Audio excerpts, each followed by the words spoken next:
అయితే మా నాన్నమ్మ మెంతు కూర చేస్తుంది. మీరు ఈ వీడియోలో చూడండి.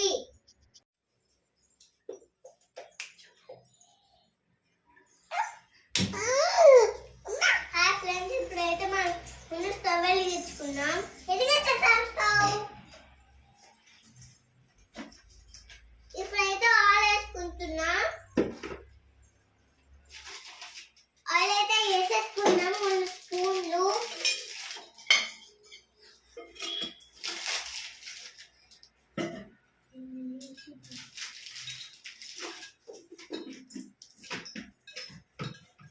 చిన్నపాయ జీలకర్ర,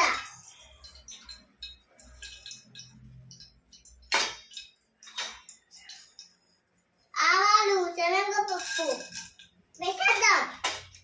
పప్పులు వేసేద్దాం. ఆవాలు తిప్పేద్దాం. జీలకర్ర తిప్పేద్దాం.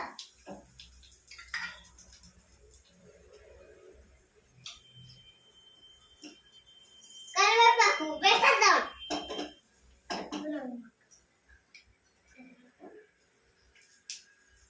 తిప్పేద్దాం. హాయ్ అండి, ఉల్లిపాయ వేసేస్తున్నాం. ఆ ఉల్లిపాయ వేస్తుంది. మెంతి కూడా వేసేస్తున్నాం. వేసేస్తాం. మెంతి కూర అయితే ఇంకో సగం ఉంది, దాన్ని కూడా వేసేద్దాం. వేసేసింది మా నాన్నమ్మ. అయితే మీరు నచ్చితే లైక్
కొంచెం పసుపు వేసుకుందాం.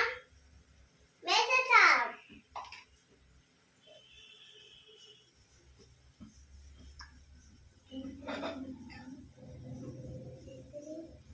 ఇప్పుడు పల్లీలు, చెన్నుల్లిపాయ, జీలకర్ర వేసిన పౌడరు వేస్తున్నాం. మేము మిక్సీలో పట్టుకున్నాం. మీరు రోలు ఉంటే రోట్లో దంచుకోండి.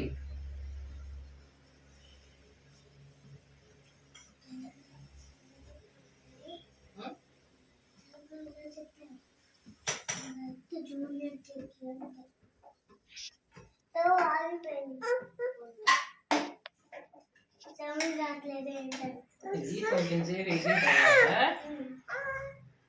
ఉప్పు కారం వేసుకుందాం. ఇది కొంచెం వేగిన తర్వాత ఉప్పు కారం వేసుకుందాం.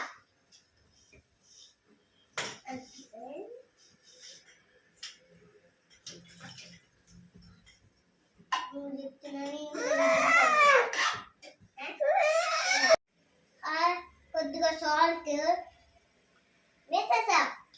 రుచికి సరిపడినంత సాల్ట్ వేసుకోవాలి. మా మనవడు కొంచెం వేసాడు, నేను కొంచెం వేసాను. ఇప్పుడు కారం.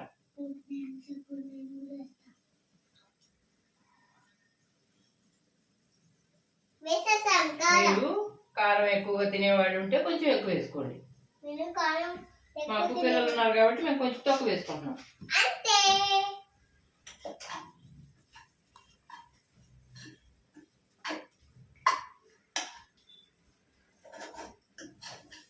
కానీ మాకు ఒక చిన్న గంప ఉంది, ఉల్లి గంప. అదైతే మా చెల్లిని కూడా కంపుతుంది. కొంచెం సేపు వేగిన తర్వాత గంప కానీ కొడుతుంది అంటే నిమ్మకాయ రసం పిండుకోవాలి. ఇప్పుడు నిమ్మకాయ హాయ్ అండి, ఈ కూర వేగింది. కొద్దిగా నిమ్మకాయ రసం పిండుకున్నాం.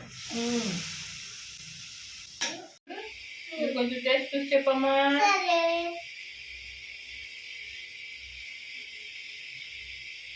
చెప్పమ్మా ఎలా ఉందమ్మా? సూపర్ నానమ్మా. సూపర్ నానమ్మ.